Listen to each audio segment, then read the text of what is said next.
Hello, friends. We are here for session number 32, Advent of Divine Justice. We're going to start it off, as always, with our prayer, and then we will, I'll turn it over to Ehsan for this wonderful presentation. And I have the prayer up in front of me. Sorry, give me 1 second.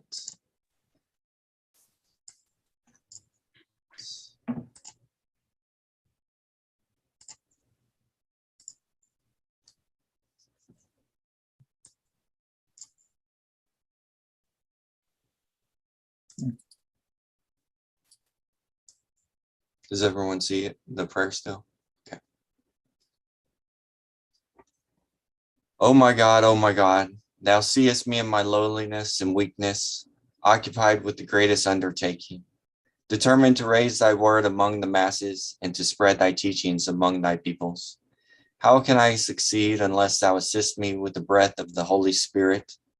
Help me to triumph by the host of thy glorious kingdom, and shower upon me thy confirmations, which alone can change a gnat into an eagle, a drop of water into rivers and seas, and an atom into lights and suns. O my Lord, assist me with thy triumphant and effective might, so that my tongue may utter thy praises and attributes among all people, and my soul overflow with the wine of thy love and knowledge. Thou art the omnipotent and the doer of whatsoever thou willest.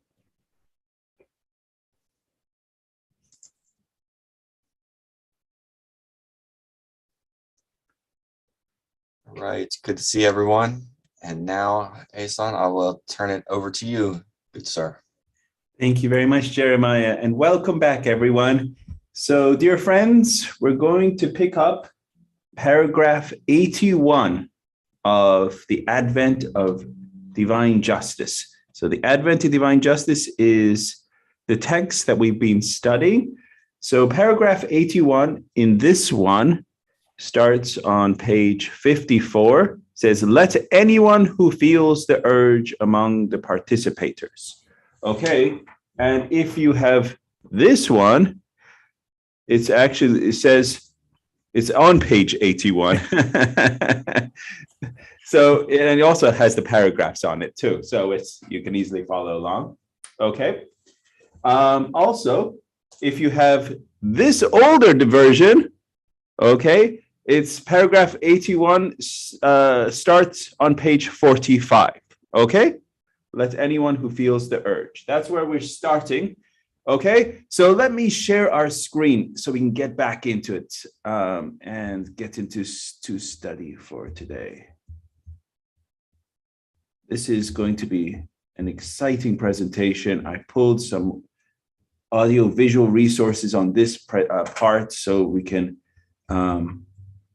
really get more into the text, and because even our dear National Spiritual Assembly actually quotes this part of Advent last year. So I pulled that so we can see that also.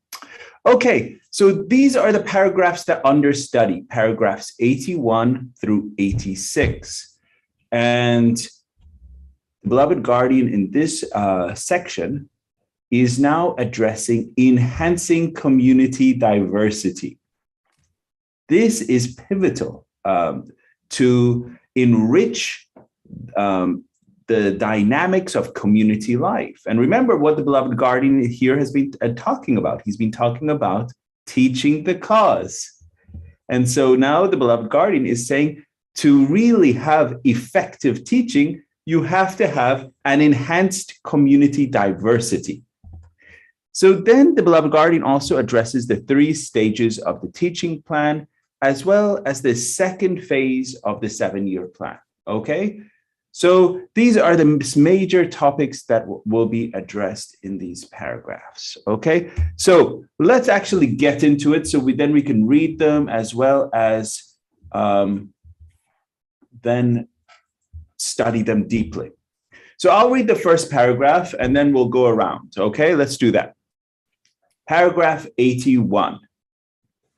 Let anyone who feels the urge among the participators in this crusade, which embraces all the races, all the republics, classes, and denominations of the entire Western Hemisphere arise and, circumstances permitting, direct in particular the attention and win eventually the unqualified adherence of the Negro, the Indian, the Eskimo, and Jewish races to his faith.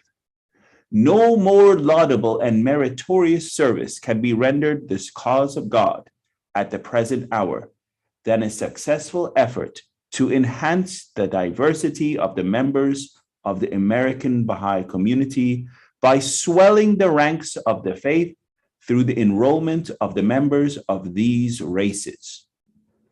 A blending of these highly differentiated elements of the human race, harmoniously interwoven into the fabric of an all-embracing Baha'i fraternity and assimilated through the dynamic processes of a divinely appointed administrative order, and contributing each its share to the enrichment and glory of Baha'i community life, is surely an achievement, the contemplation of which must warm and thrill every Baha'i heart. Consider the flowers of a garden, Abdu'l-Baha has written. Though differing in kind, color, form, and shape, yet inasmuch as they are refreshed by the waters of one spring, revived by the breath of one wind, invigorated by the rays of one sun, this diversity increaseth their charm and addeth unto their beauty. How unpleasing to the eye if all the flowers and plants, the leaves and blossoms, the fruits, the branches, and the trees of that garden were all of the same shape and color. Diversity of hues, form, and shape encircleth and adorneth the garden, and heighteneth the effect thereof. In like manner, when diverse shades of thought, temperament, and character are brought together under the power and influence of one central agency, the beauty and glory of human perfection will be revealed and made manifest. Not but the celestial potency of the word of God, which ruleth and transcendeth the realities of all things, is capable of harmonizing the divergent thoughts, sentiments, ideas, and convictions of the children of men. I hope, is the wish expressed by Abdu'l-Baha, that ye may cause that downtrodden race, Negro, to become glorious and to be joined with the white race to serve the world of man with the utmost sincerity, faithfulness, love, and purity. One of the important questions he also has written, which affect the unity and the solidarity of mankind, is the fellowship and equality of the white and colored races.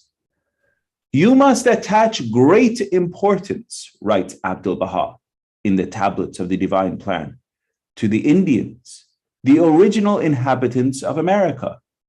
For these souls may be likened unto the ancient inhabitants of the Arabian Peninsula, who prior to the revelation of Muhammad were like savages. When the Mohammedan light shone forth in their midst, they became so enkindled that they shed illumination upon the world. Likewise, should these Indians be educated and properly guided, there can be no doubt that through the divine teachings, they will become so enlightened that the whole earth will be illumined. If it is possible, Abdu'l-Baha has also written, send ye teachers to other portions of Canada. Likewise, dispatch ye teachers to Greenland and the home of the Eskimos. God willing, he further has written in those same tablets, the call of the kingdom may reach the ears of the Eskimos. Should you display an effort so that the fragrances of God may be diffused among the Eskimos, its effect will be very great and far-reaching. Praise be to God, writes Abdu'l-Baha, that whatsoever hath been announced in the blessed tablets unto the Israelites, and the things explicitly written in the letters of Abdu'l-Baha, are all being fulfilled. Some have come to pass, others will be revealed in the future. The ancient beauty hath in his sacred tablets explicitly written that the day of their abasement is over. His bounty will overshadow them, and this race will day by day progress and be delivered from its age-long obscurity and degradation.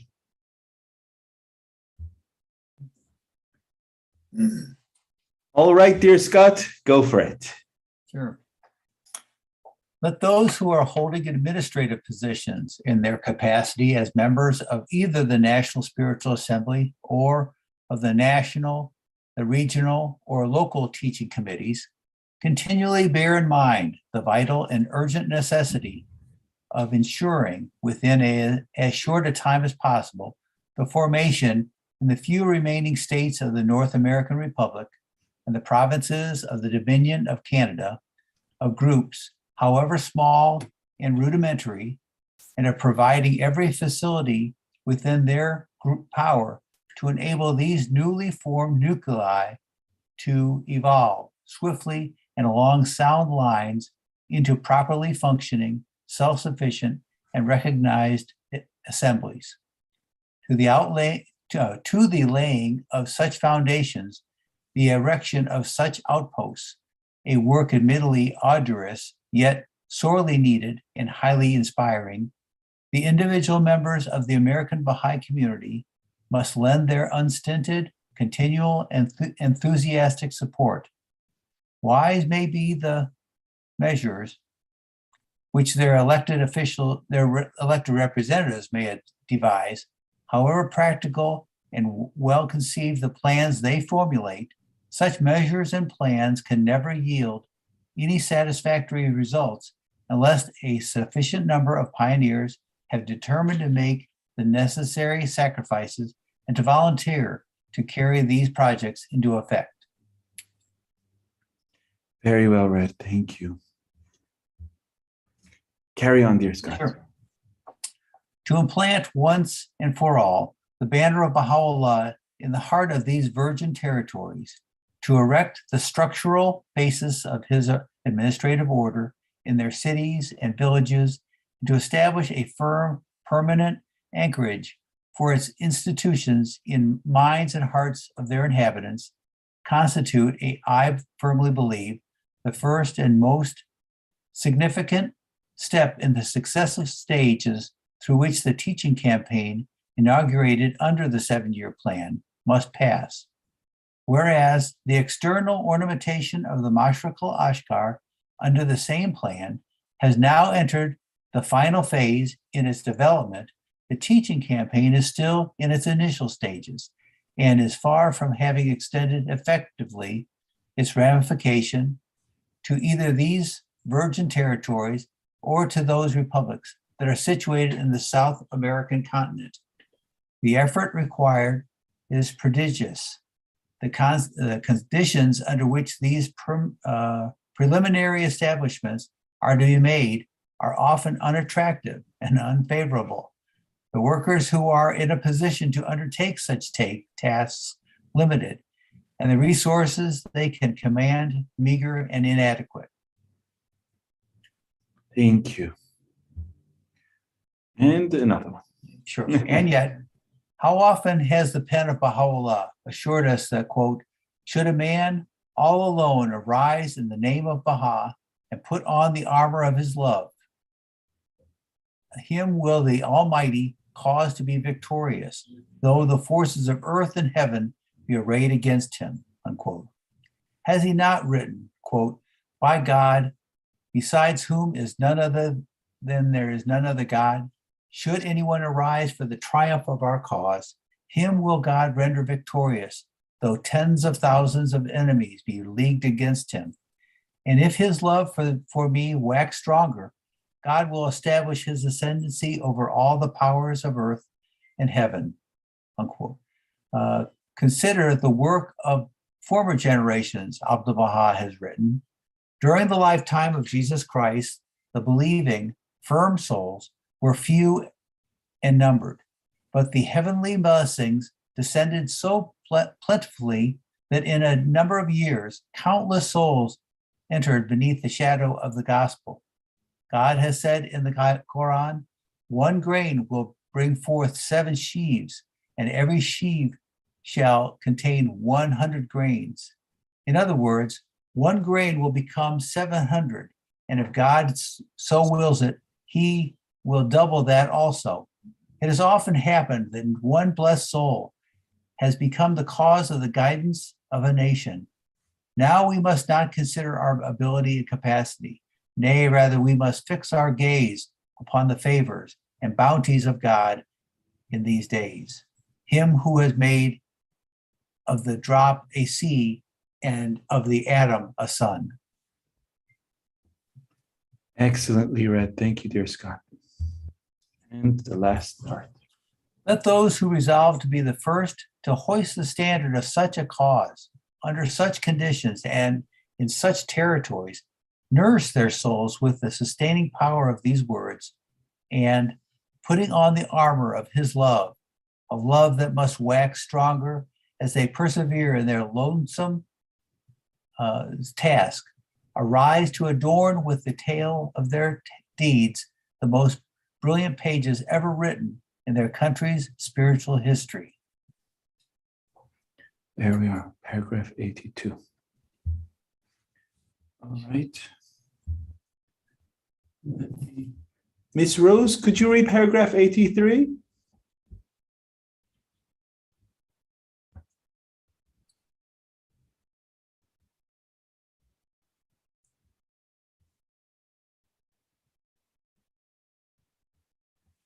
Maybe she's not there.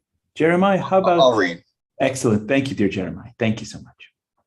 Although Abdul Baha in the tablets of the Divine Plan has written, in most of the states and cities of the United States, praise be to God, his fragrances are diffused and souls unnumbered are turning their faces and advancing towards the kingdom of God. Yet in some of the states, the standard of unity is not yet upraised, as it should be, nor are the mysteries of the holy books, such as the Bible, the Gospel, and the Quran, unraveled. Through the concerted efforts of all the friends, the standard of unity must needs be unfurled in those states and the divine teachings promoted, so that these states may also receive their portion of the heavenly bestowals and a share of the most great guidance. The future of the Dominion of Canada, he in another tablet of the Divine Plan has asserted, is very great, and the events connected with it infinitely glorious. The eye of God's loving kindness will be turned towards it, and it shall become the manifestation of the favors of the all-glorious. Again, I repeat, he in that same tablet reaffirms his previous statement that the future of Canada, whether from a material or a spiritual standpoint, is very great. That's really interesting. I've never actually heard that before.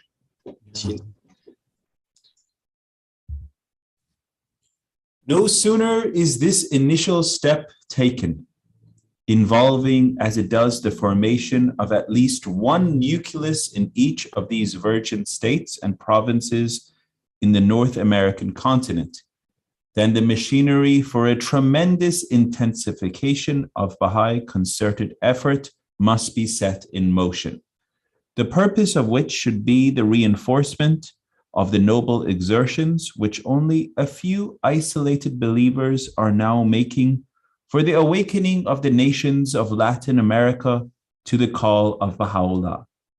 Not until the second phase of the teaching campaign under the 7-year plan has been entered can the campaign be regarded as fully launched, or the plan itself as having attained the most decisive stage in its evolution. So powerful will be the effusions of divine grace that will be poured forth upon a valiant community that has already in the administrative sphere erected in all the glory of its exterior ornamentation, its chief edifice, and in the teaching field raised aloft in every state and province in the North American continent, the banner of its faith, so great will be these effusions that its members will find themselves overpowered by the evidences of their regenerative power.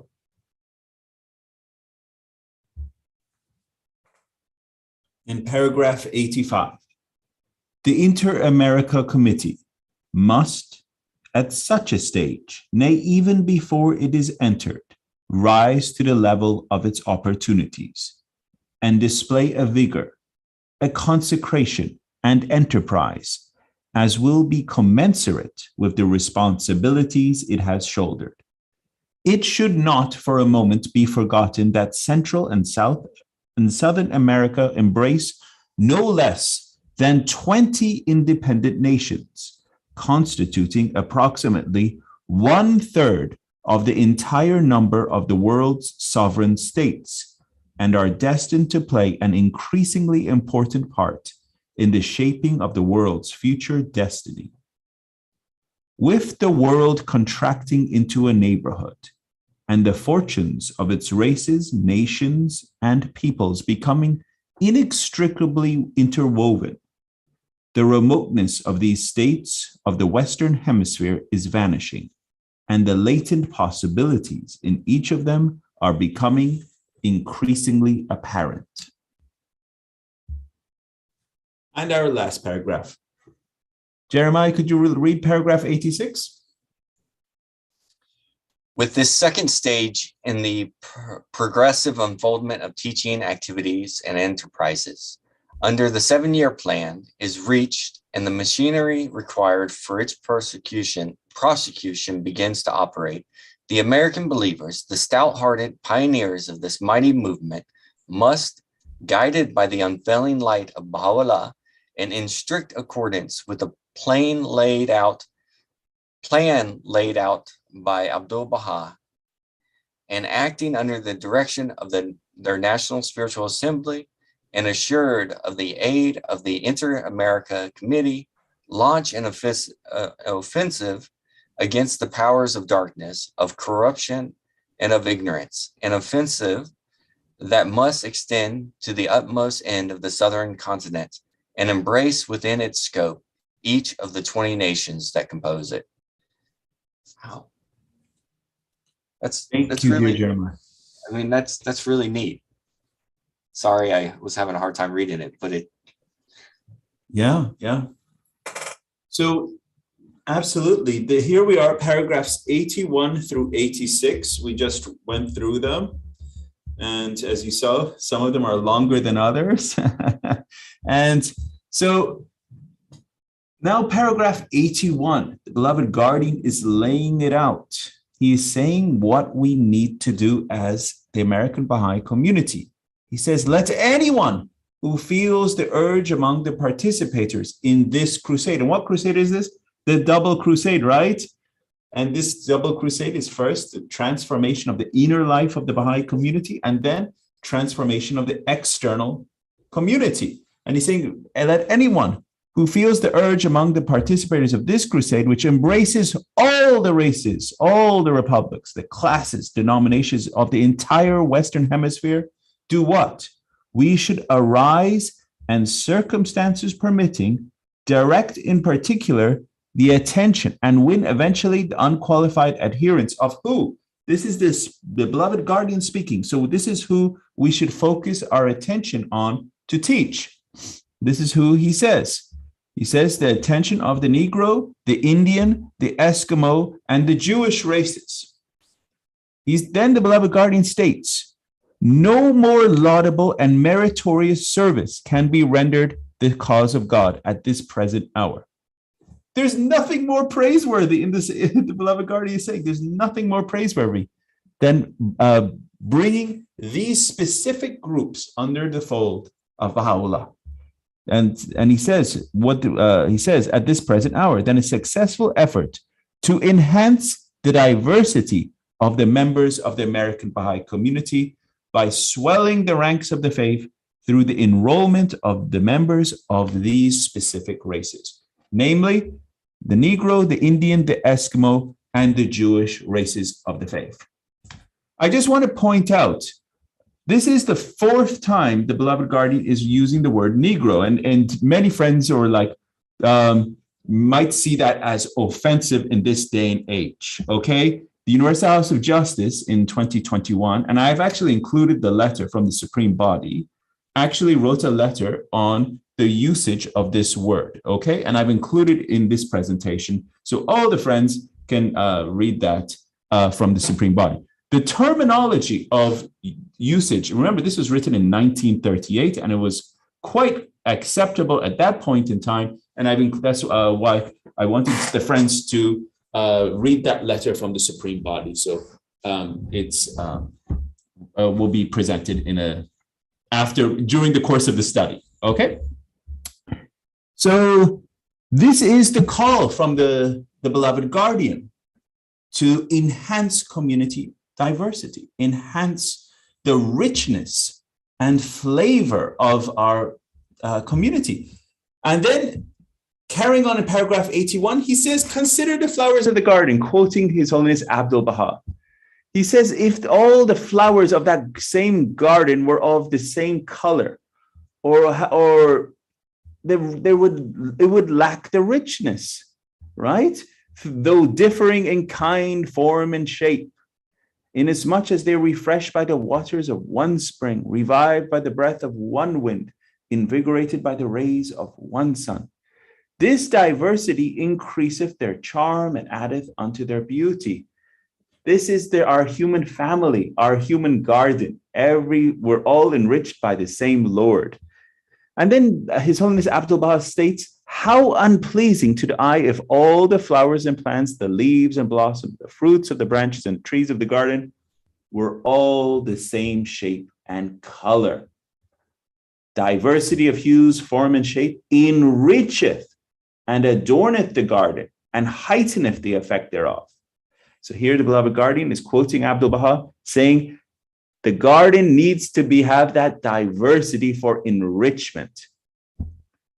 And he's addressing directly the American Baha'i community. Remember, he said, no more laudable and meritorious service can be rendered the cause of God at this present hour than a successful effort to enhance the diversity of the members of the American Baha'i community, and focusing specifically on the African American community, the Native American community, the Eskimos, as well as the Jewish races. So these are what the beloved guardian is specifically focusing the Baha'is to teach and to welcome these friends into the ranks of this faith.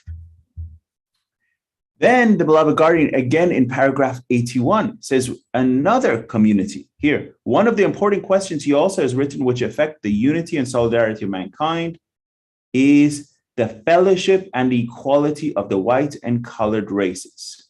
You must attach great importance, writes Abdul Baha on Tablets of the Divine Plan, also to who? The Indians. So this is the beloved guardian. Remember, this is his letter to America. He could have written on any subject he wanted, right? But here he wants to talk about how to solve not only the major underlying problems in America, namely, remember the major problems that the American Baha'i community were facing is racial prejudice. So to uproot racial prejudice, how do you do it? You have an incredibly diverse community that even the seed of prejudice would not be there, because you are demonstrating love within your community and having that diversity of flowers and showing it and being a proof of the diversity. So the beloved guardian saying, bring this into your communities, this diversity. And then the beloved guardian is saying, now talking about Native Americans, right? And he's saying this, the Indians, what he says, you must attach great importance, writes Abdul Baha on Tablets of the Divine Plan, to the Indians, the original inhabitants of America. For these souls may be likened unto the ancient inhabitants of the Arabian Peninsula, who prior to the revelation of Muhammad were like savages. And actually, if you recall from an earlier presentation that we did in the Advent of Divine Justice, we talked about pre-Islam. And that was a point when it was called Jahiliyyah. I cannot pronounce that word for anything. Jahiliyyah. And it is pre-Islam, and it's a period of ignorance. And that period is where they were extremely savage. It was a period where they would Son. Yes, please, dear John. Jahiliyyah. Jahiliyyah. Yeah, jahil, right? Yeah, jahil means ignorant. So yes. Jahiliyyah is the period of ignorance. Excellent, dear John. Yeah, it's a term I still to this day have trouble pronouncing. Thank you very much, dear John. So it's an age of ignorance. We have to actually thank Amira. Yes, thank you, dear Amira. Thank you so much. All right. Bye. So this is a period of ignorance. This was pre-Islam. And this was even a period where they would bury their daughters. I mean, what savagery is that? I have 2 daughters myself. To even think of the idea of individuals to bury their daughters is unthinkable. It's savagery. And this was, so when the Mohammedan light shone forth in their midst, they became so enkindled that they shed illumination upon the world. Likewise, here now Abdu'l-Baha speaking, he says, likewise, should these Indians, talking about the Native Americans of America, should these Indians be educated and properly guided, there can be no doubt that through the divine teachings, they will become so enlightened that the whole earth will be illumined. And Abdu'l-Baha continues, he says, if it be possible, send ye teachers to the other portions of Canada. Likewise, dispatch ye teachers to Greenland, as well as to the home of the Eskimos. He says, God willing, he further has written in the same tablets, the call of the kingdom may reach the ears of the Eskimos. Should you display an effort so that the fragrances of God may be diffused among the Eskimos? Its effect will be very great and far-reaching. Praise be to God, writes Abdu'l-Baha, that whatsoever hath been announced in the blessed tablets unto the Israelites and the things explicitly written in the letters of Abdu'l-Baha are all being fulfilled. And some have come to pass, and others will be revealed in the future. The ancient beauty hath in the sacred tablets explicitly written that the day of their abasement is over, his bounty will overshadow them. And this race will day by day progress and be delivered from its age-long obscurity and degradation. So this was a long paragraph, paragraph 81, truly calling upon the American community, the American Baha'i community, to focus its attention on these specific communities, the African Americans, the Native Americans, the Eskimos, as well as the Jewish communities, to focus their attention to teach these communities and welcome these communities under the fold of Baha'u'llah. So this is to enrich community diversity and saying this should be the call. Okay, and as well as an incredible language here, talking about and praising the Native Americans as well as the African American community here. Okay, so then talking about in paragraph 82 as well as please. Yeah, I just was sitting here just thinking that Shoghi Effendi saying this in 1938. Right. And think about where we are on the opposite. All those individuals or all those groups that he mentioned in the 30s. There are European countries that are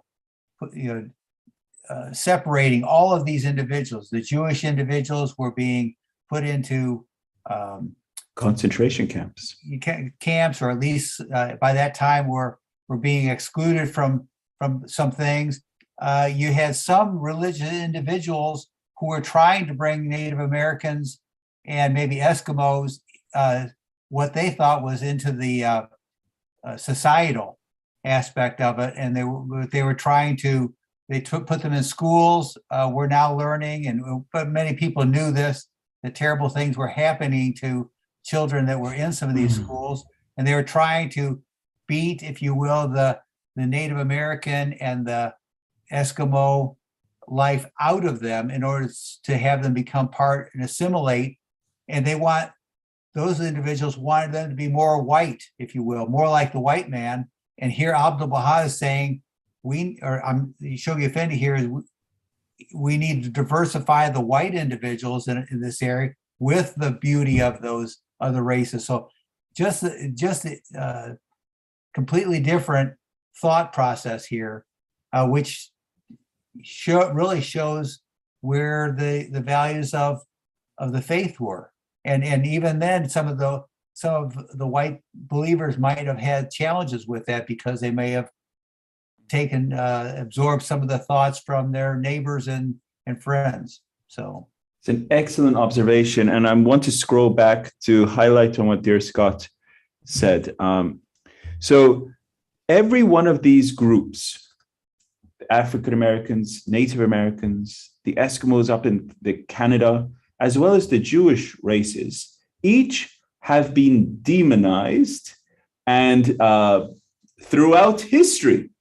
I mean, African Americans for over 400 years have been the subject of prejudice, from slavery to even post-slavery in this country, in the United States, to from the Black codes to going through, I mean, an incredible amount of suffering African Americans have suffered. So here, and then to the Native Americans, don't get me started on that one. I mean, for the massive genocide that has happened to the peoples in this country, to forcing them off their lands into reservations, and to incredible amount of sufferings happened to Native Americans, to, as dear Scott very correctly said, and this is also to Canada. I mean, what has happened with these per se schools that was recently has been in the news, what they have did to per se get the Indian out, take the Indian out of the Indians. It was to these Catholic schools. I mean, where did these Catholic schools start? They actually started in America. It wasn't in Canada. And you can see, actually, there's an incredible YouTube video history of these Catholic schools that these reservation schools that where did they start? How did they originate? Where did this prejudice originate? And all of that per se prejudice that originated in the schooling system was fuel to the fire to teach the Nazis, actually, and on how to do the final solution. It was justification. They were like, oh, they're taking these Native Americans and then, and pretty much ghettoizing this population, and then putting them all into these schools, and then forcing them to learn per se white education, and stripping them of their language and their culture and everything like that, and pretty much demonizing the Native Americans and saying that they were not of God and they were foreign. And so this was, again, one of the populations that the beloved guardian said should be parcel of the Baha'i community. Isn't that interesting? I love this. He is literally calling and saying, as a Baha'i, we should welcome these populations that have been demonized by greater society. And he says the African Americans should be embraced. The Native Americans should be embraced. The Eskimos that have been demonized should be embraced. And the Jewish races that have been demonized by, pretty much every single country. And you can look this up. It's an incredible thing. I mean, you would think, oh, the British or this population or that population, were okay to the Jewish races. No. Go look up history, and there's actually an entire Wikipedia page on every country that has turned away the Jewish population. That's very interesting. Yeah, and as a Baha'i, the Jewish race is absolutely should be the focus of the American Baha'i community to welcome, and this is for the enrichment of the diversity of the Baha'i community, and this should be a focus, and to bring and blend these highly differentiated elements of the human race. So this is the call of the beloved guardian, and it's very interesting that each one of them has been the subject of prejudice, attacks, savagery by groups thinking they were superior to these groups. And as a Baha'i, they should see the light of the faith if it's coming from that level of purity and love. So this is the call of the beloved guardian here. So we move on. Here, coming up, paragraph 82 through 86, as you see, now the beloved guardian has talked about that we're now entering the third phase of this first 7-year plan. And that third phase should be, our focus now should be on the South American continent, opening those virgin territories of the South American continent. So the beloved guardian is now addressing this in these paragraphs, okay? I'm not going to reread all of these paragraphs, but we're going to get into our study. So let's march on. In these paragraphs, the beloved guardian explains how the American Baha'i community should open the virgin territories in North, Central, as well as South America to the faith. The beloved guardian, Shoghi Effendi, also emphasizes the importance of increasing the diversity of the American community, supporting groups formed in different parts of the North America to assist them to achieve administrative maturity and opening virgin territories in Latin America. So as you recall, this is the first 7-year plan. He's calling his army. He's saying what his army needs to do. He's saying if your army is going to be successful in this campaign, you have to have a diverse troops. You cannot say, I believe in the oneness of the humanity, or I believe in the principle of elimination of all forms of prejudice, and all your troops are of one color. He's saying, prove it. He's saying, if you really want to go and talk about racial harmony and the wonderful aspects of racial diversity, but you're of all one hue, that's not good. You got to have the diversity. Well, go have a focused campaign and go and this is the beloved guardian. He's saying have a focused campaign on these specific elements of the garden of humanity. He's saying this garden is beautiful right now, but go to the garden center and go and get those specific flowers and bring them into your garden and welcome them into your fold. This is what he's saying. And he says, enrich this diversity, okay? The beloved guardian is stressing the importance of increasing the diversity of the American Baha'i community by attracting other ethnic groups into the faith. We're going to talk about all these incredible diverse elements, the African Americans as well as the Native Americans in this section, because the beloved guardian specifically talks about them. The first African American who accepted Baha'u'llah, as attested by the beloved guardian in God Passes By, was Robert Turner. And I just want to share this interesting anecdote. When I was doing this presentation in 2020 and preparing it, right?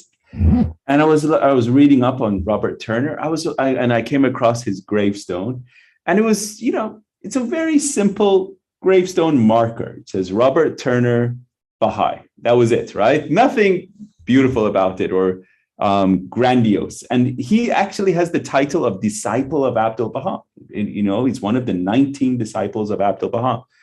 And he also went on pilgrimage and met Abdul Baha.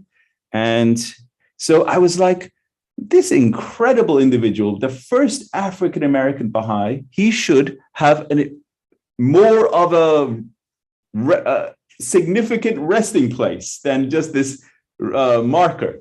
So I emailed a Baha'i in Florida, and then she emailed another Baha'i, and it created a chain reaction.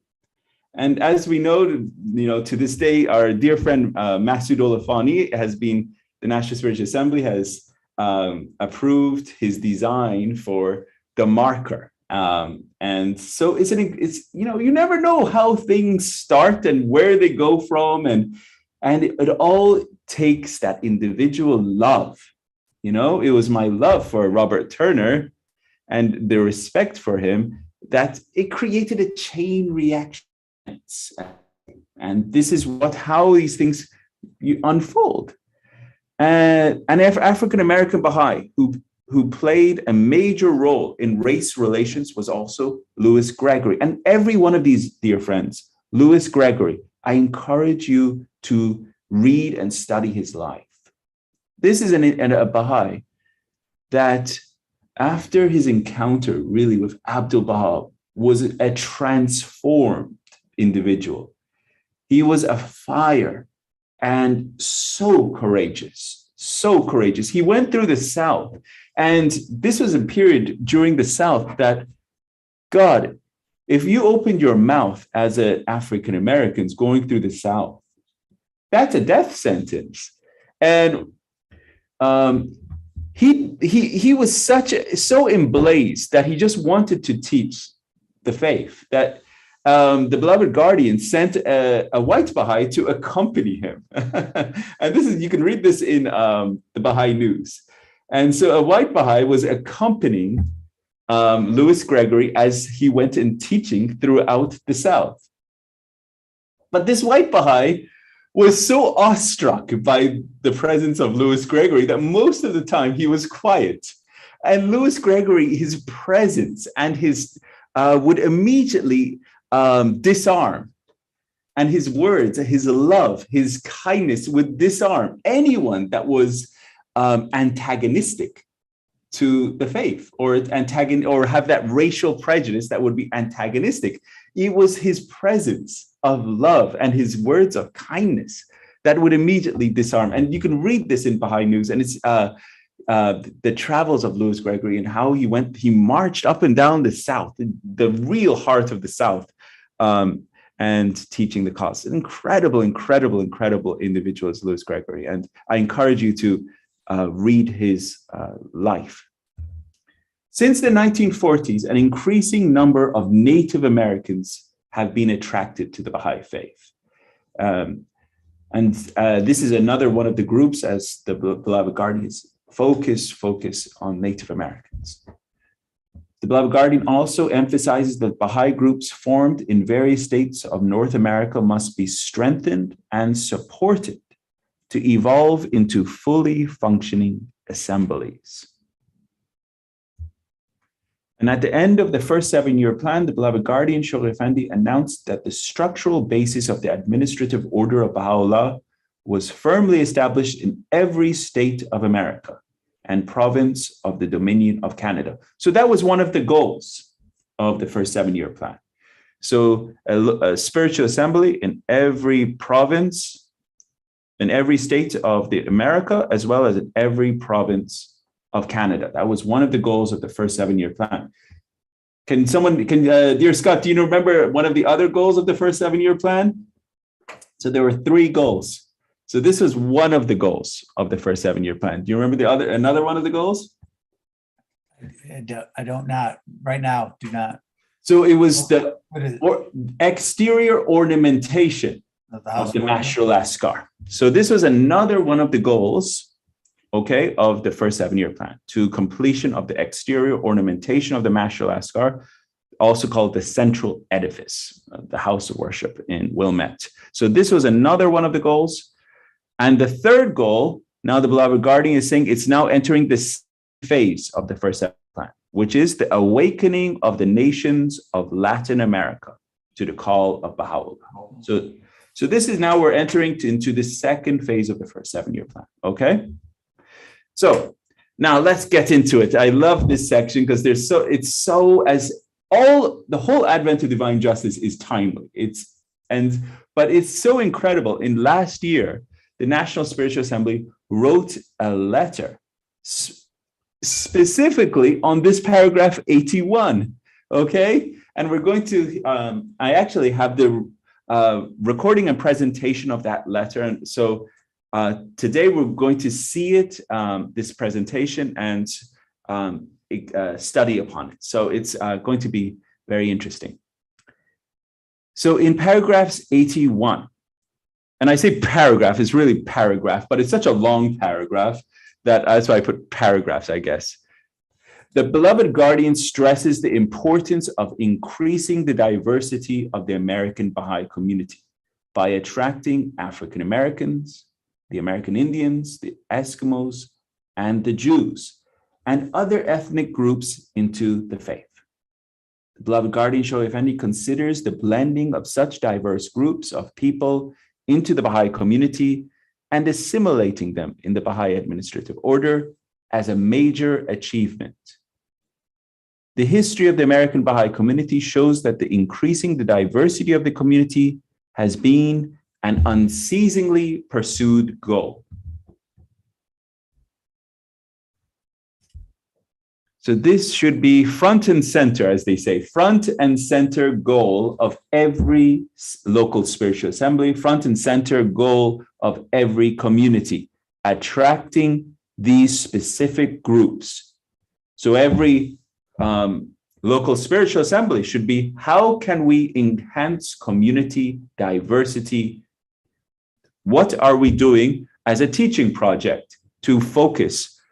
If I live in an area that is has African Americans, what can I do as my community to welcome African Americans?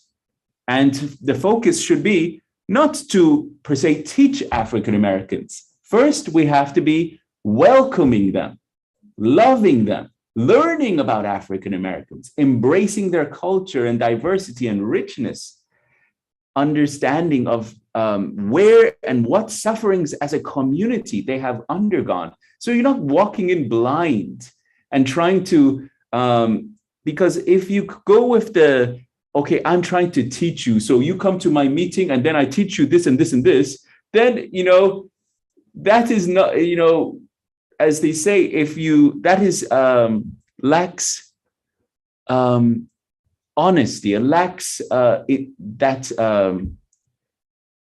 the word is purity of intent. And so the purity of your heart should be absolute love of every group. Every group you should love. And here the beloved guardian is saying these specific groups you should welcome and love. So if you have these populations within your area, how can you learn more about them? How can you enter into their spaces and welcome them into your spaces? Their music, their foods, their cultures, their diversities. So first of all, you have to step out of your own self. You cannot just say, oh, this is my community. Oh, you're coming into my community, but you're too scared to enter into their community. You got to step out of yourselves. The beloved guardian is here. He's saying, step out of yourselves. We love everyone. So enter into their spaces, enter into their foods. Don't say, oh, I'm a white American or I'm a, Iranian American. And I'm not into this, foods or cultures, because food, I can tell you, is very much part of community life, So get out of yourselves, go and learn and enrich yourselves, be part and parcel of the richness of their cultures and dynamics. So that is something that we are encouraged here by the beloved guardian. Immigration has been a major factor in enhancing the diversity of the Baha'i community. During the Vietnam War, ethnic Chinese and I believe it's pronounced Hmong, people were attracted to the faith. They were among those who fled Vietnam. A big effort has been made to teach Cambodians and Laotians in refugee camps, and many of whom settled in the United States. Southeast Asian Bahá'ís form the majority of at least a substantial minority of the communities in the cities of Portland, Oregon, and Lowell, Massachusetts. And after the Islamic Revolution in Iran, tens of thousands of Persian Bahá'ís had to flee Iran, and many settled in the United States. So immigration has been one of the major reasons why diversity has happened in communities. But because of certain populations saturating areas, what has happened has created degrees of passivism and stagnation. It creates a community where they start feeling comfortable and not wanting to enhance community development because I'm comfortable. These are all my people. These are all beautiful red roses. Why do I need a white rose or a pink rose or, this rose? These are my people. I'm red rose. These are all red roses. You see? And so that creates stagnation. And the reality is we have to have that understanding of what the beloved guardian is saying. If we want this faith to progress, we have to have enhanced community development. So moving on into this, now the beloved guardian was calling upon the American Baha'i community.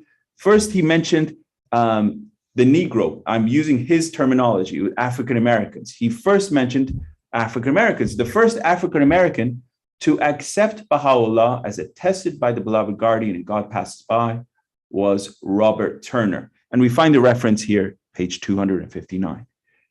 He was born as a slave in 1855, and he was freed by the 13th Amendment on 18th December, 1863. He then worked for an early Baha'i, Mrs. Phoebe Hurst, as a butler. And here's a snapshot of him, Mr. Robert Turner, the first African-American Baha'i to accept Baha'u'llah. Hassan, can I stop you for a minute? Please. So the 13th Amendment really was signed into effect in 1863? Let me pull this up. Because I never realized that, and it just goes to show nothing's a coincidence. Sure, exactly. Yeah, it was 1863. Yeah. Absolutely amazing. Yeah, exactly. Isn't that 9 years? That's the revelation of the Bab. 1863 is the Declaration of Baha'u'llah. Yeah. Right, which makes it also the entire length of the revelation of the Bab, correct? Yeah, 1844 is the Declaration of the Blessed Bab. 1863 is the year of the Declaration of Baha'u'llah. So, but it was during Rezvan, the period of April of 1863. But the 13th Amendment was on the tail end of that year. So yeah, interesting time. I'd like to provide a clarification. Please. So to clarify, it was passed by Congress on January 31, 1865, ratified on December 6th, 1865. The 13th Amendment abolished slavery in the United States. Exactly. So in 1863, Lincoln issued the Emancipation Proclamation. Exactly. Declaring all persons held as slaves within any state or designated part of a state, the people whereof shall then be in rebellion against the United States, all persons held as slaves within any state or designated part of a state, the people whereof shall then be in rebellion against the United States, shall be then thenceforward and forever free. So the Emancipation Proclamation did not end slavery in the nation, since it only applied to areas of the Confederacy, currently in a state of rebellion. and not even to the loyal border states that remained in the Union. So Lincoln recognized that the Emancipation Proclamation would have to be followed by a constitutional amendment in order to guarantee the abolishment of slavery. And the 13th Amendment that was passed at the end of the Civil War is what accomplished that. So it may have been proposed sooner, but it was finally ratified, passed, and signed into law on December 6, 1865. Thank you very much, dear John. Thank you. Thank you. Sure. Absolutely. Yeah, so this is how he attained his freedom from slavery. But even then, he worked for this early Baha'i, Mrs. Phoebe Hearst, as a butler. And it was not in the aspect of being a slave, but it was, but it was still in a role of servant to Mrs. Phoebe Hearst. All right. Around 1898, Robert Turner sent his photograph with a letter to Abdu'l-Baha. And in response, Abdu'l-Baha revealed the following tablet that was sent to him through Phoebe Hearst. And this is from Abdu'l-Baha, states, "O thou who art pure in heart, sanctified in spirit, peerless in character, beauteous in face, thy photograph hath been received, revealing thy physical frame in the utmost grace and the best appearance. Thou art dark in countenance and bright in character. Thou art like unto the pupil of the eye, which is dark in color, yet it is the fount of light and the revealer of the contingent world. I have not forgotten, nor will I forget thee. I beseech God that he may graciously make thee the sign of his bounty amidst mankind. Illumine thy face with the light of such blessings as are vouchsafed by the merciful Lord. Single thee out for his love in this age, which is distinguished among all the past ages and centuries." So here is an incredible tablet from Abdu'l-Baha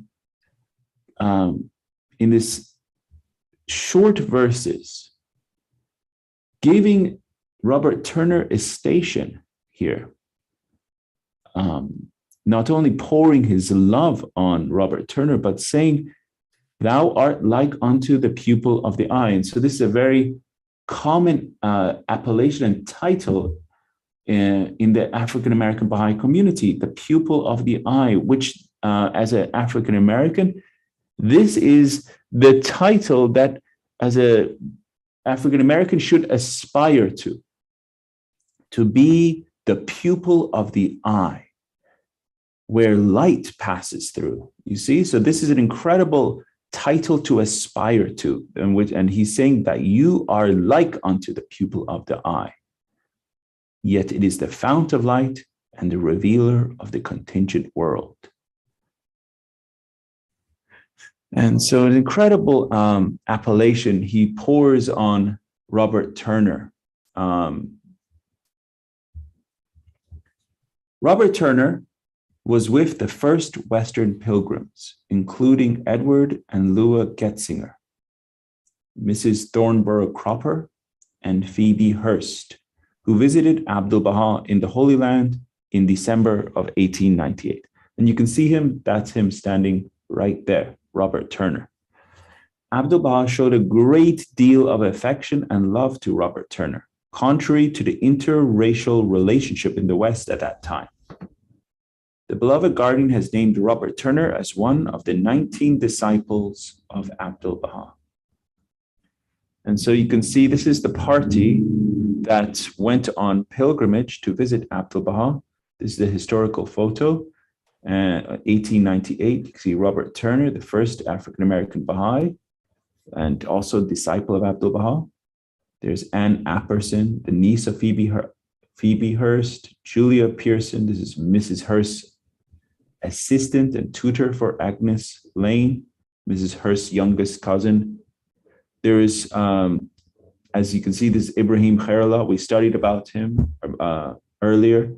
Mrs. Marion Khairullah. This is There's also Mrs. Lua Getzinger. She has an incredible station in the faith. One of her titles is Banner of the Cause.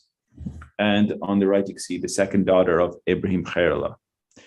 So these are some of the these are the individuals that were on pilgrimage to first Western pilgrimage to visit Abdul Baha.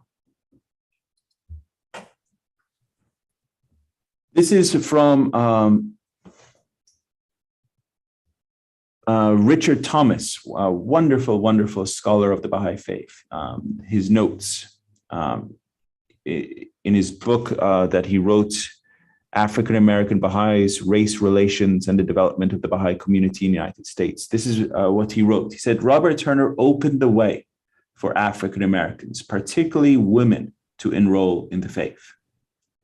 Amongst the most prominent was Mrs. Susie C. Stewart, who accepted the faith in 1911. She was one of the first African American Baha'is involved in raising funds for building the Baha'i House of Worship in Wilmette, Illinois. So he really was the Babul of the African American community. He was the gate, as they say.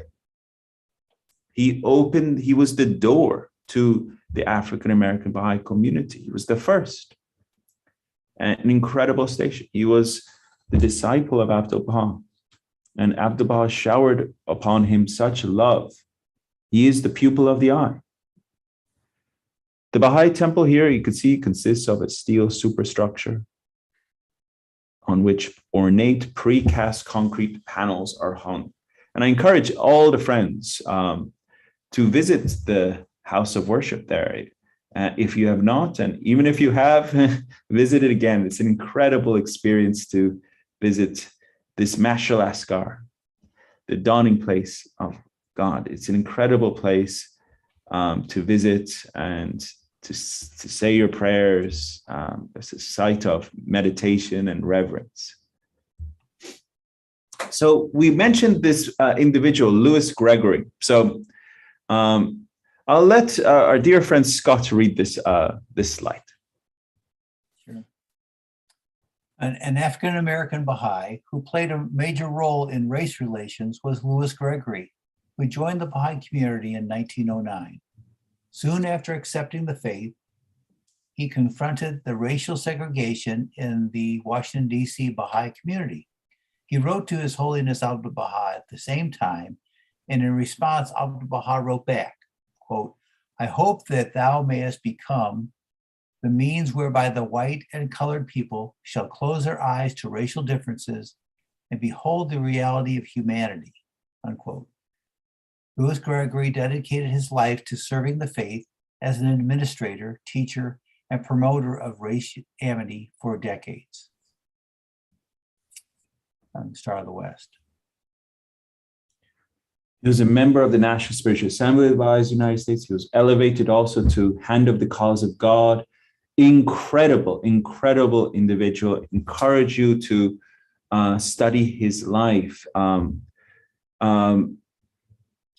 Even before I move on to others, but I encourage you to study his staunchness, his courage. I mean, his true courage during a period of time that was opening his mouth would be a death sentence. So this is something that we should emulate in our hearts, and that level of courage.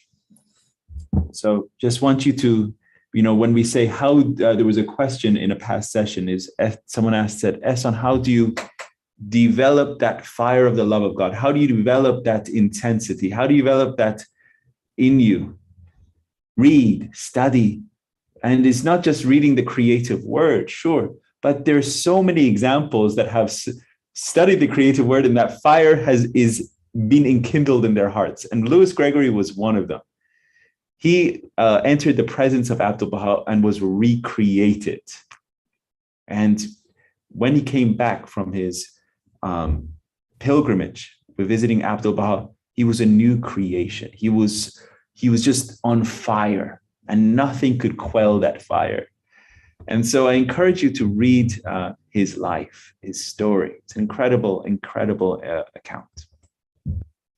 At a time when Southern American society was systematically pursuing segregation between Black and white through the Jim Crow laws, the Baha'i community started race amity conferences and conventions to engender a change in race relations. Abdu'l-Baha began the process by instructing Agnes S. Parsons on her second pilgrimage to Haifa in 1920 to arrange a convention for unity between the white and colored people. So Abdu'l-Baha here, think about this, isn't truly incredible. Abdu'l-Baha over 40 years imprisoned, right? And now he gets out of prison. He travels America, he travels Europe, okay? And then he goes even back, to Palestine after his sojourn in Egypt. Now, this is the tail end of his life, okay? Remember, he passes 1921. So this is literally the tail end of his life in 1920 in Haifa. He is still orchestrating a campaign within the United States to enrich and enhance community diversity and increase love within the hearts of the American Bahá'ís, because the American Bahá'ís, a lot of them were white, and they weren't. They were segregating between the whites and the African Americans. So there was segregation even in the meetings. So Abdu'l-Baha said he wants the diversity to be in one meeting, not be separated. And so he said even the committees should be one committee. So he was even at this tail end of his life, he was truly trying to teach this fledgling American Baha'i community. No doubt that it was per se the champion steward of the administration, but it was still in a fledgling understanding of what it means as the oneness of humanity. So here it says, on her return, Agnes Parsons formed an ad hoc race amity convention committee.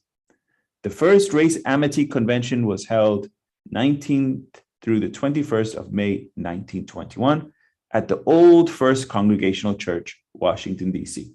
So this is where the location where it was. And it was under the title Convention for Amity Between the Colored and White Races based on Heavenly Teachings. And over 1,500 people attended that convention in 1921. Elaine Locke served as the session chair on Friday evening, May 21.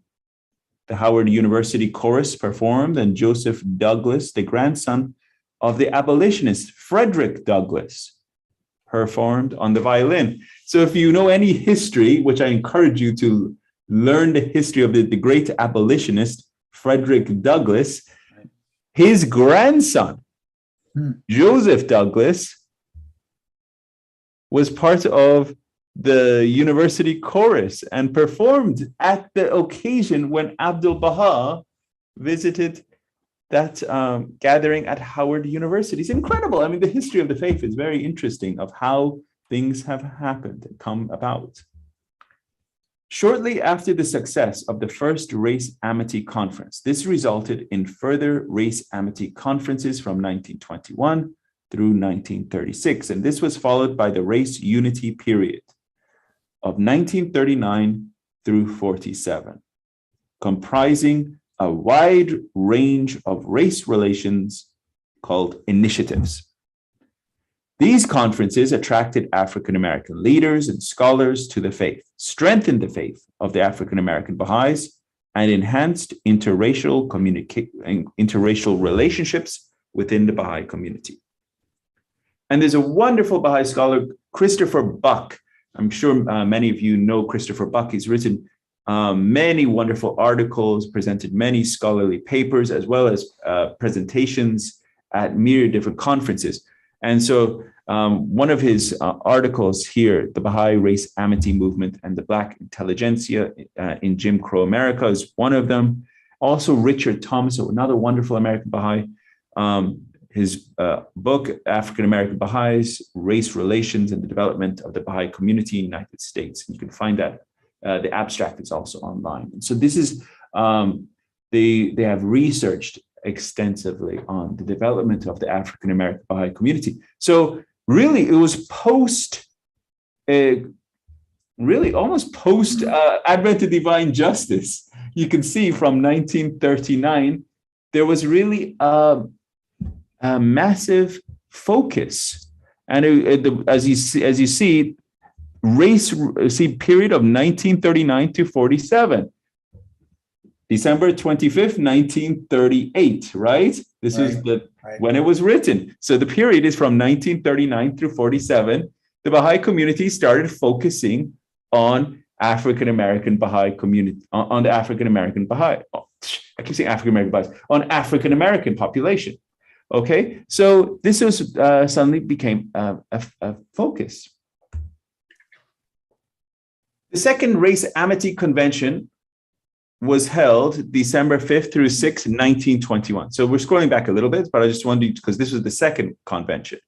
It was held at a Central High School auditorium in Springfield, Massachusetts, and an estimated 1,200 people participated. Elaine Locke participated in this planning, but was not in attendance at this particular conference. And so this was the second one, okay? You can see all the attendees, and you can see how this entire field of this attendance, they're African Americans. And so you can see the richness and success of welcoming the African American population into having this dialogue and this welcoming in them to coming and talking about really race amity, bringing about the flowers of this garden together, having this conversation of love between us as humanity. And they were really, as well as the message of His Holiness Baha'u'llah, the message of Abdul Baha, to really addressing them as their true station, as the pupil of the eye. And not, it's an incredible honorific title. And for the African Americans to hear that they are the pupil of the eye, it's so wonderful and uplifting for African Americans to hear that they are the center and pivot where light is per se goes through, and they are. So this is, as you can see, this is the gathering, the second Race Amity gathering. There were many other gatherings as mentioned. This is a conference for interracial amity. This was co-sponsored by the Baha'is and the Urban League in New York City, 8th November, 1930. And you can see Louis Gregory standing right here. That's Mr. Louis Gregory. He's standing third row center right. And this is from the National Baha'i Archive. So there was many gatherings. This spurred a movement of the Baha'is to have, and this was all orchestrated by our dear general, Abdul Baha. Our general was orchestrating it in from when, this was 1921, obviously this is 1930, but before his passing, he was started calling upon the American Baha'i community to have these gatherings. And so the beloved guardian started to implement these and encourage. Scott, did you have a comment? No. Nope. Oh, excellent. Okay. So the American Baha'i community continued to organize race amity gatherings for decades. And this is a race amity meeting organized by the New York Baha'i Assembly under the New York Urban League in New York.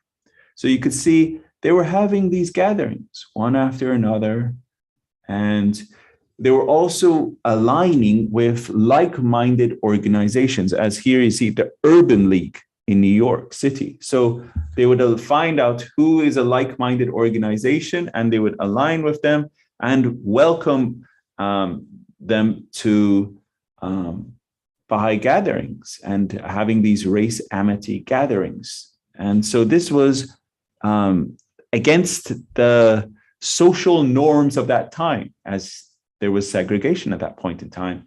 So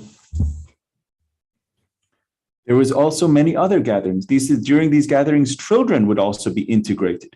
And you can see this is a picture of children as evidence in this photo of an interracial amity children's hour taken April 29th, 1928. You can see African-American children being integrated in 1928, which is mind-blowing if you think about 1920s, that there were during even that period, there were massacres that were going on and lynchings all throughout the South. And so this aspect of having integration, as well as these interracial amity gatherings of not only adults, but as well as children, this is incredibly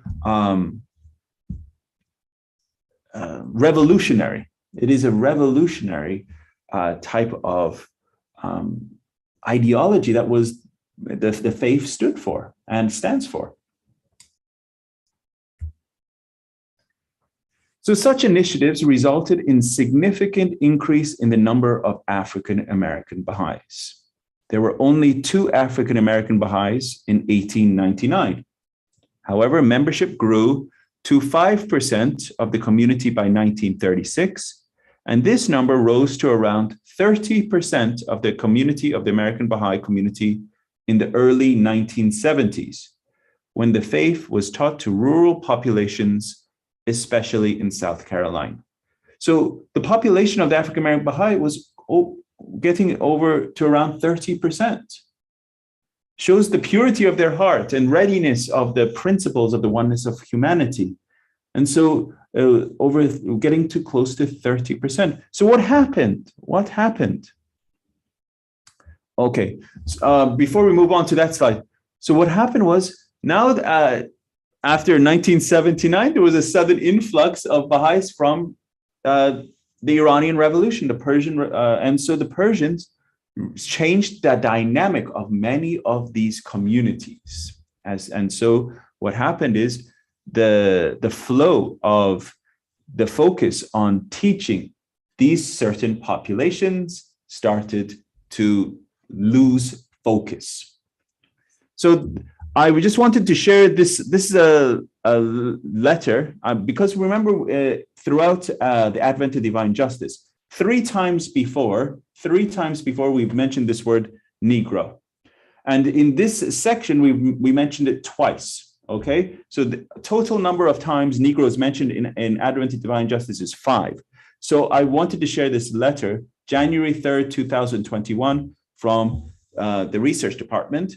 So I just wanted to let everyone be aware. It says, "Dear Baha'i friend, the Universal House of Justice has received your email of 16th June 2020, inquiring about the usage of the word Negro in the Advent of Divine Justice and other writings of Shoghi Effendi.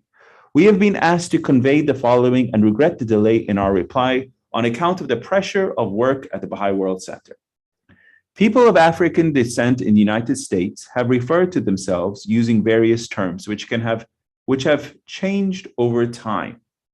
These have included, for example, Negro, African American, Black, and others.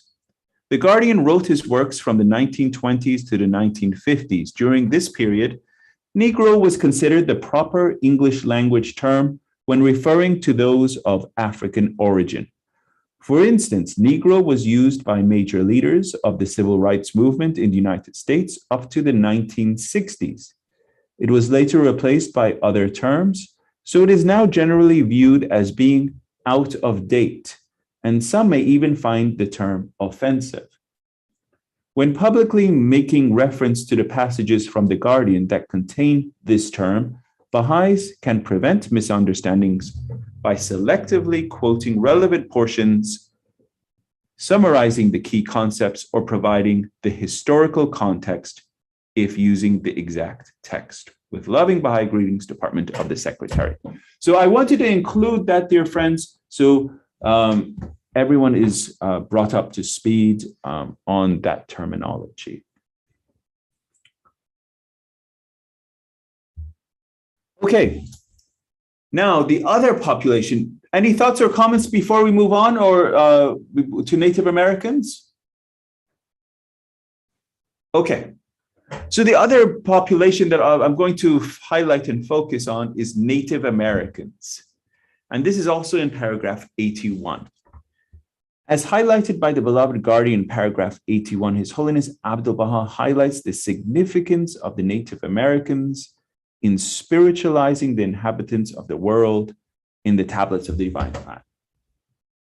He states, attach great importance to the indigenous population of America. For these souls may be likened unto the ancient inhabitants of the Arabian Peninsula, who prior to the mission of Muhammad were like unto savages. When the light of Muhammad shone forth in their midst, however, they became so radiant as to illumine the world.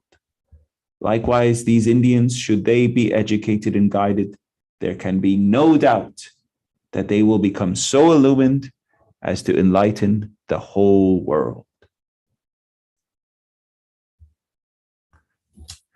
So again, after really Advent to Divine Justice, now from the 1940s, because 1938, it was written, the beloved guardian, calling upon the American Baha'i community. So since the 1940s, an increasing number of Native Americans have been attracted to the Baha'i faith.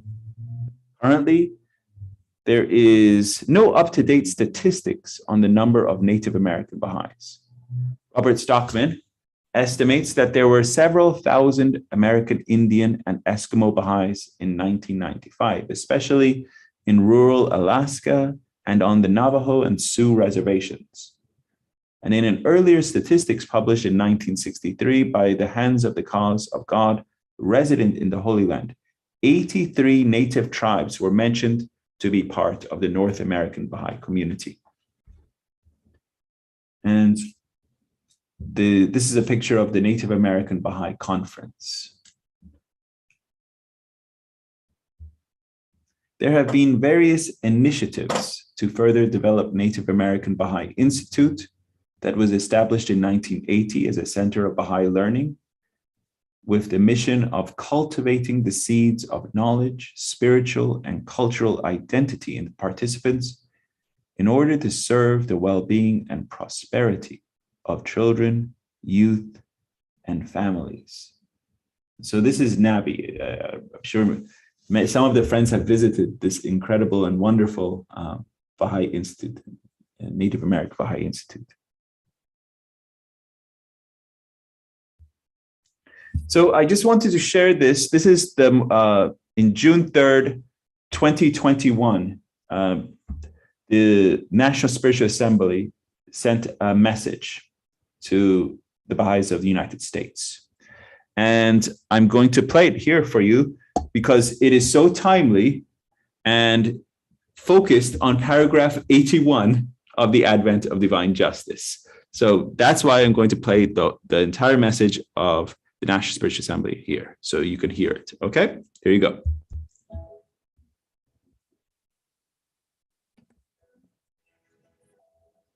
June 3rd, 2021.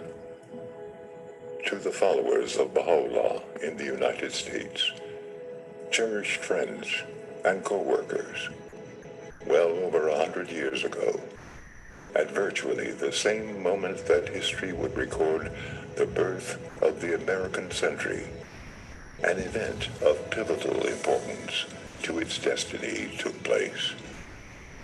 A band of North American travelers arrived after a long journey in the Holy Land's port city of Haifa, and after proceeding a short distance to the nearby city of Akka, joyously attained the presence of Abdu'l-Baha, the eldest son of Baha'u'llah, and the center of his covenant, and perfect exemplar of his teachings. The event was little noted by a world oblivious to the birth, let alone the implications of a new revelation from God.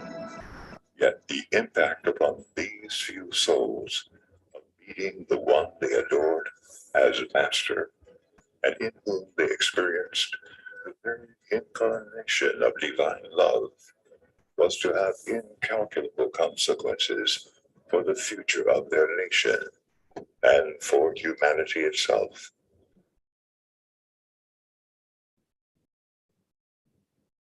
America at the time was a nation young, dynamic, and growing in material strength as it rapidly emerged on the world stage. In 1912, only a few years after he received the first group of American visitors in the Holy Land, Abdu'l-Baha arrived in North America for an 8-month sojourn, heralding a new narrative of history, the divine narrative that had now reached its consummation with the appearance of Baha'u'llah, the promised one of all ages.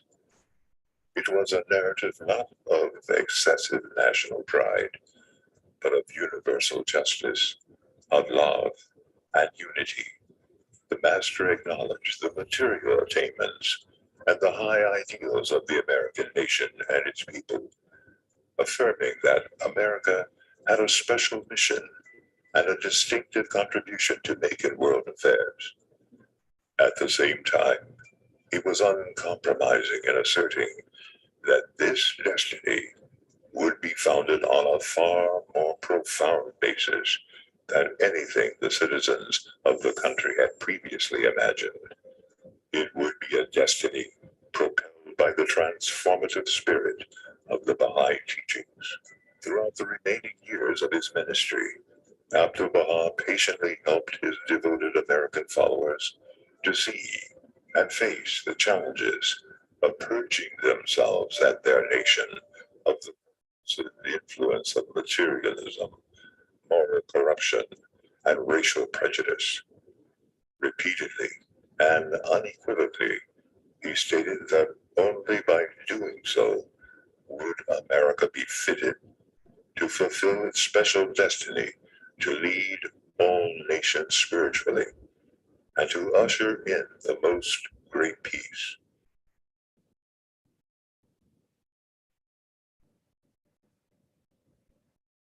In response, through their boundless love for their master, their fidelity to the covenant, and their unity of purpose and service to the cause of God, the tiny community of American believers slowly began to grow and mature.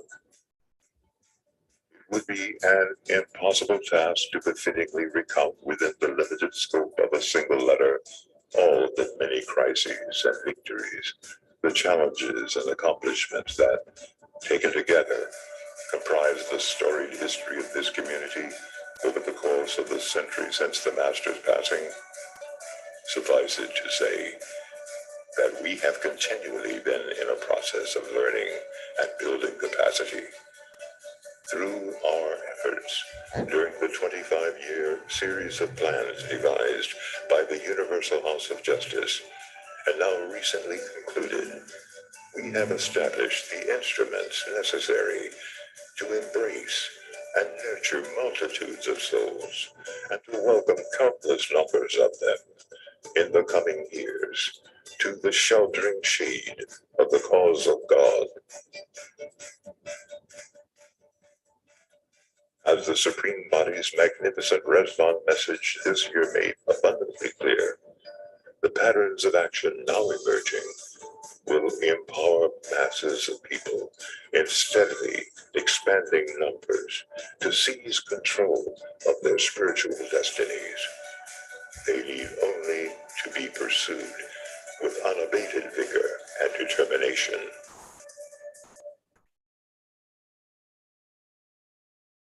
A new one-year plan has just been launched, and during these same 12 months, we will commemorate the centenary of the ascension of Abdu'l-Baha. Without a doubt, we will call to mind his summons to each of us to be unwavering in our faithfulness to the covenant, manifesting this, among other ways, in our fidelity to the guidance of the Universal House of Justice, and in our determination to prosecute with energy, focused attention, and to the last detail, the current stage of the divine plan. Beyond this, we will remember his admonitions to us to strive to become the very embodiments of divine love to one another and towards all people, mindful that lines and boundaries of race, ethnicity, or class among members of the human family are imaginary and not in the plan of God. We will certainly strive to reflect that love in our efforts to share the unifying cause of God with the diverse people of our nation. Nearly 80,000 people are currently taking part in core activities across the United States, about a third of whom have not formally embraced the faith. In patterns of activity now emerging in hundreds of clusters, with a steady and strong institute process at its heart, an ideal environment is being created for multitudes to be influenced by and attracted to the Baha'i revelation. An openness to forthright sharing of the mission and teachings of Baha'u'llah is taking hold, as our opportunities to invite those who are so inclined to investigate, even to embrace his cause. We hope that in our individual and collective efforts in all settings, devotional gatherings, firesides, study circles, wherever we are interacting with others, whether online or in person, substantial progress will be made in welcoming new souls into the faith. This will require continuing attention in those neighborhoods where intensive activity is taking place, where, in some cases, hundreds of souls have come into contact with the spirit of the faith. Just as importantly, this work should go on wherever Baha'is live and serve throughout our hundreds of clusters. We affirm once again the vital necessity of teaching African Americans and indigenous peoples, groups whose capabilities and ultimately indispensable contributions to the advancement of this cause have been attested to in the writings of our faith. Of people of African descent, Abdu'l-Baha stated, Baha'u'llah once compared the colored people to the black people of the eye, surrounded by the white. In this black pupil, you see the reflection of that which is before it, and through it, the light of the Spirit shines forth. About the indigenous peoples of the American continent, we find the following in one of the Master's tablets of the Divine Plan. Attach great importance to the indigenous population of America. Should they be educated and guided, there can be no doubt that they will become so illumined as to enlighten the whole world. Although teaching is incumbent on all believers without restriction, it is crucial that in particular the African American and indigenous believers of this country arise and take their rightful place at the forefront of this work. Further, we must not fail to call for the contributions of the vast and diverse immigrant populations who have come to these shores in recent decades and demonstrated a great receptivity to the teachings of the Baha'i faith.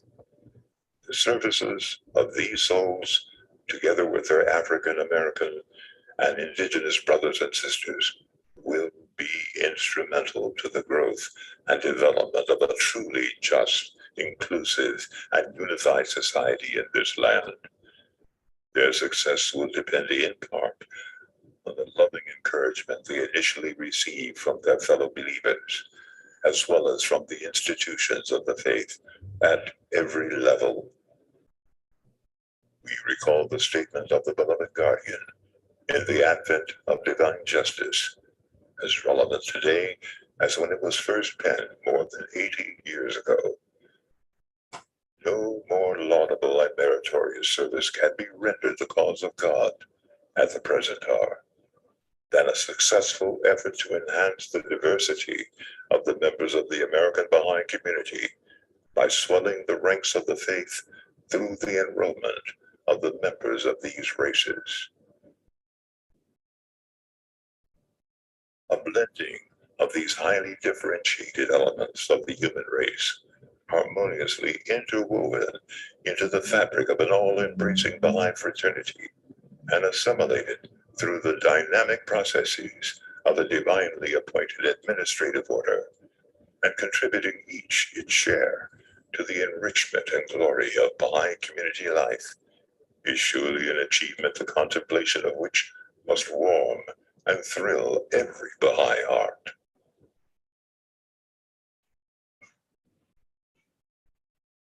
The deeds and accomplishments of the Baha'i community of the United States, demonstrating the power of unity and diversity, will provide a luminous example to all humanity of the might of the faith of Baha'u'llah.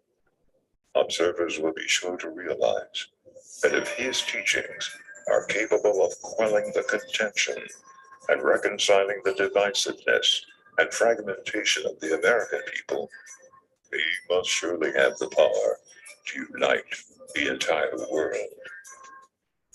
The spirit of the divine plan is one of sincere love, of humble assistance to one another, of walking side by side and learning together in the path of service. As we together serve, earnestly seeking divine pleasure and blessings, we will gradually discover ways to surmount any obstacle. Above all, an environment suffused with the spirit of teaching will attract the confirmations of the blessed beauty and the mystic powers and potentialities latent in his revelation. The spirit of teaching will give us joy, energy, and the spiritual resources necessary to persevere as we transform ourselves and our communities. We, the children of the Master Abdu'l Baha, are the inheritors of his mission. What remains for us is to do our part, to exert every effort to share the divine message with our fellow citizens, and to invite them to join hearts and hands with us in the glorious work of reconstructing society to a new design founded in spiritual truth. It requires us truly to believe that the cause of God belongs to all, to understand that it is the word of God that empowers the masses of humanity and ensures their future. In Baha'u'llah, his revelation, his covenant, and his new world order, now emerging in every corner of the globe, we find the ultimate vindication of the promise of Christ, that the meek shall inherit the earth, and that the Almighty's will shall be done on earth as it is in heaven. Our tasks are no less monumental and no less sacred than those that faced the first souls to embrace the cause in the cradle of its birth. Of this we were reminded by the beloved guardian Shoghi Effendi, who called us to deeds for the sake of the cause, inspired by the highest levels of consecration and sacrifice.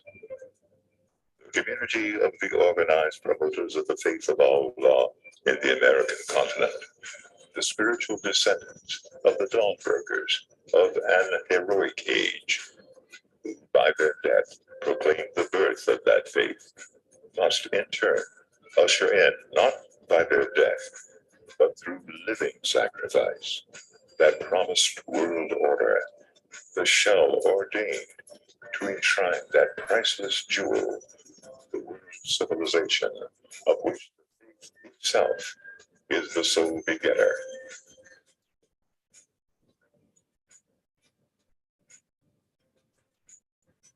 Be assured of the constancy of our prayers for you, of the warmth and sincerity of our affection for you, and of the boundlessness of our confidence in your efforts to advance this sacred and unifying cause. With our deepest love, National Spiritual Assembly of the Baha'is of the United States.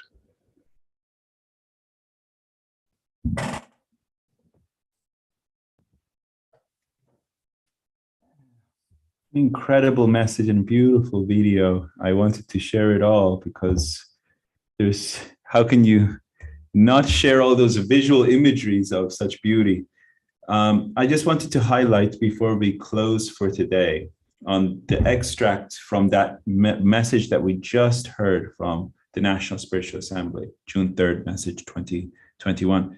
And this is the extract. It says, we affirm once again the vital necessity of teaching African Americans and indigenous peoples, groups whose capabilities and ultimately indispensable contributions to the advancement of this cause have been attested to in the writings of our faith. Of people of African descent, Abdu'l-Baha stated, Baha'u'llah once compared the colored people to the black pupil of the eye, surrounded by the white. In this black pupil, you see the reflection of that which is before it, and through it, the light of the spirit shines forth. About the indigenous peoples of the American continent, we find the following in one of the master's tablets of the Divine Plan. Attach great importance to the indigenous population of America. Should they be educated and guided, there can be no doubt that they will become so illumined as to enlighten the whole world. And if my dear friend Scott, if you could read this part, this is also from Call to Action. You're muted, dear Scott. Hi, I could read it. What part do you want me to read? Just this slide. Thank you, dear John. Sure. Although teaching is incumbent on all believers without restriction, it is crucial that, in particular, the African American and indigenous believers of this country arise and take their rightful place at the forefront of this work. Further, we must not fail to call for the contributions of the vast and diverse immigrant populations who have come to these shores in recent decades and demonstrated a great receptivity to the teachings of the Baha'i faith. The services of these souls, together with their African American and indigenous brothers and sisters, will be instrumental to the growth and development of a truly just, inclusive, and unified society in this land. Their success will depend in part on the loving encouragement they initially receive from their fellow believers, as well as from the institutions of the faith at every level. We recall the statement of the beloved guardian in the Advent of Divine Justice, as relevant today as when it was first penned more than 80 years ago. More laudable and meritorious, no more laudable and meritorious service can be rendered the cause of God at the present hour. No more laudable and meritorious service can be rendered the cause of God at the present hour than a successful effort to enhance the diversity of the members of the American Baha'i community by swelling the ranks of the faith through the enrollment of the members of these races. A blending of these highly differentiated elements of the human race, harmoniously interwoven into the fabric of an all-embracing Baha'i fraternity, and assimilated through the dynamic processes of a divinely appointed administrative order, and contributing each its share to the enrichment and glory of Baha'i community life, is surely an achievement the contemplation of which must warm and thrill every Baha'i heart. Thank you, dear John. So there we are. We'll pause there for today. Okay. Excellent. Any thoughts, comments, inspirations? Such a So many wonderful, and so happy to see dear Alice, even though it's a picture of you, just your presence makes me happy seeing your beautiful picture there. So any inspirations? One of the things that I am experienced as a person of the faith, I don't know how it's going to be dissolved, in the faith, because I know a lot of Black people that leave in the faith are not participate in the faith. My experience has been how I can say the gossip in the faith. And I've had some personal experiences, and I'm tracking things, trying to see. I'm not leaving the faith. Let me get that clear. Never leaving the faith, because I asked to be here. I asked God to give me something more, and he gave me the Baha'i faith. So I can't leave. But I don't know how to go about this gossip that I have experienced in the last couple of weeks among our Baha'i community. It's really bad. Sorry. Gossip make you sick, just even for hearing it. And today I put on Facebook, a gossiper reveals everybody else's business to keep you from looking at them. So I ask people to put any word from God, any religion can write on that page and help me to study what the word is saying about gossip. Mm-hmm. It kills the It's worse than spirit. murder. Yeah, it is. I experienced it this week, in the last 2 weeks. Personal, they tearing you down. They killing your soul. I've had to pray hard this week. I even been sick from this stuff. It's real. It is very real.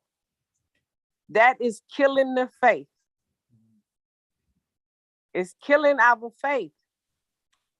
And I'm trying to do what platform I can have is putting it on Facebook, because it's all around. I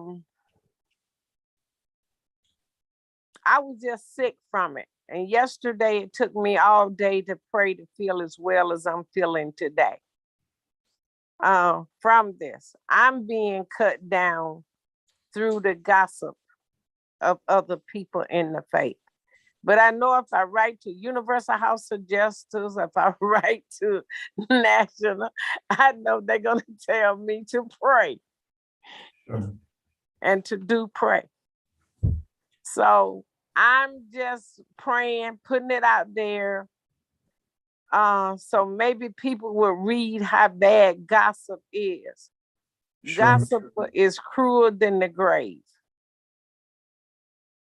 So it will kill you, and it's killing a lot of people. And I realized they are not participating in the faith, and I didn't know why. So if you ask Baha'u'llah a question, you will get an answer.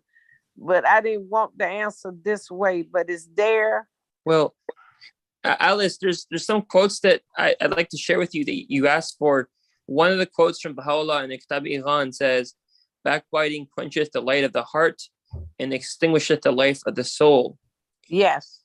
And Baha'u'llah from Summons to the Lord of Hosts says again, "Beware lest ye give ear to the words of those from whom the foul smell of malice and envy can be discerned. Pay no heed to them, and stand ye for righteousness." Yes. And again, can you Baha'u'llah email says, that to me? Jeremiah just shared it in the chat. The link, it's Yeah, I know it's in Baha'iQuotes.com. the chat, but when it leaves, Can you send on clearwaterbaha'is.org, please, and contact us. John, I have her email. I'll make sure she gets these. Okay. Thank you, Jeremiah. Thank you, Jeremiah. I didn't know Wow, thank you. Because I put out this morning, I woke up, and that's what I woke up like 3 a.m. And I said, I'm putting this on Facebook. Everything else go on Facebook. So I'm doing Facebook stuff, and I'm putting my face out there, and I'm going to stand. Yeah. But I want to also. Well, there's something else, Alice. Abdul Baha says that in case a circumstance causes real offense between the two people, they must not keep it in their hearts, but rather explain its nature to each other and try to remove it as soon as possible. Well, I've done that, but I'm doing my part. Believe me, I have a Facebook page called Love Forgiveness. And I have to do a lot of that just to stay in the faith and to keep myself going, is to forgive and have the love of God. Sure. I've learned that I have to have the love of God, and I have to forgive daily. And a lot of people, me in devotions, they know I'm big about forgiveness and the forgiving prayers. That's a daily occupation for me. But I'm gonna keep praying, because I know Baha'u'llah had me to do that today. I'm getting feedback, and I'm getting this from you guys today. I also write for the newspaper in Andalusia, the little town I'm in. Put me on y'all prayer list, because I have to move back to Michigan, and I'm working on moving back to Michigan in the next 2 weeks. So just 2 seconds, want to share some thoughts on backbiting. Okay, thank you. As dear John has mentioned, the quotes from Baha'u'llah, that backbiting quencheth the light of the heart and extinguisheth the life of the soul. This backbiting is so grievous a sin and is so detrimental to unity. It's mentioned in the Kitab Aqdas, the most holy book. And every one of us, no matter how strong our faith, we are part and parcel of society. And so if we are affected by others, even if our faith is as strong as a rock, and immovable as a mountain, as the beloved Guardian said, our faith should be immovable as mountains. But if someone, even if they are Baha'is and are backbiting against us, that is a test on us, regardless. And that test is on our faith, is a test on our character, is a test on who we are. And this can affect us. And that's why backbiting is so grievous. It's a poison. Backbiting is a poison. And how do you uproot a poison? You attack it directly. This is the only way. You cannot avoid the poison. You attack it directly. You have to go to the institutions. You have to talk to the institutions and have education with the community on this subject. You have to talk to your auxiliary board members, your local spiritual assembly. And that's why it's in the very first section of Ruhi Book 1 is backbiting. Why did they put it in the first section? Because, the Universal House of Justice understands that backbiting is so grievous and afflicts the Baha'i community so much. So, dear friends, we have to bring ourselves to account to eradicate these things. I know we're at the very tail end of our class, and this is such an important subject to the health and unity of our community, is to root out backbiting, because it pains me whenever any dear friend says that they're suffering because of other Baha'is. And we've heard the quote from the beloved Guardian that says that the suffering is not coming from external, the suffering will come from internal, the Baha'is themselves. How Baha'is interact with other Baha'is. Are they acting like true Baha'is, or are they acting like the greater society and bringing all that, per se, bad stuff into the Baha'i community, and you casting and saying, I am a Baha'i, but really acting in no way representative of what the faith stands for. And the reality is they are hurting each other with daggers from their mouths, daggers in the back. This is what backbiting is, it's backstabbing each other. And the reality is we should be loving and embracing each other. That's all I have to say, loving and embracing each other. So, dear friends, Alice, I love you, so happy to see you, so sad to hear the words of sadness coming from your mouth. And I look forward to hearing and seeing you in future sessions, for sure. I planned on that, but I just had a lot of heartaches. I had lost most, the reason I really hasn't been here, I've been through almost losing, I lost a daughter. I almost lost my son. I lost a daughter. My daughter had a kidney transplant. We've had a lot of deaths. And my daughter had the kidney transplant. She had sepsis. I had to go to Detroit and be with her because they said she wasn't gonna live. But God, she's living, and it's a slow process. So I gotta move back to Michigan to be there to help with her. She also losing her eyesight in the meantime. So just trying to get to Michigan and tear down this house. I've never done this by myself before. So God has sent me some help so I can clear out this house. Hopefully in 2 weeks, I can be back in Michigan. Thank you so much for sharing, dear Alice. We're going to have our closing prayer, and thank you so much to every one of you. And thank you very much to the Clearwater Baha'i community. Thank you so much.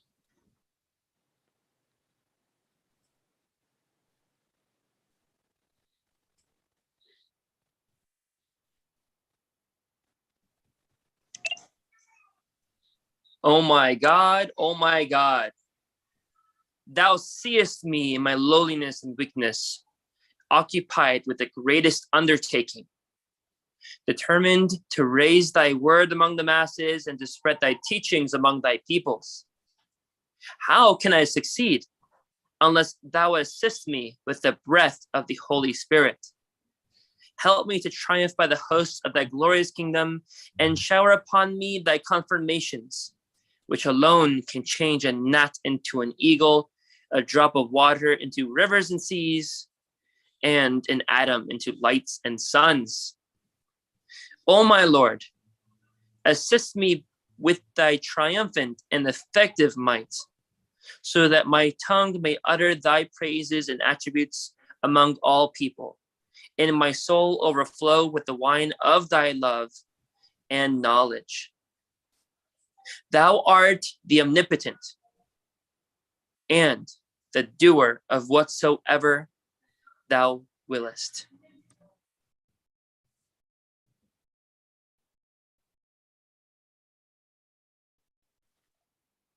Thank you very much, everyone. Thank you. Sending God bless, forgiving, love. Much love to you all. Thank you.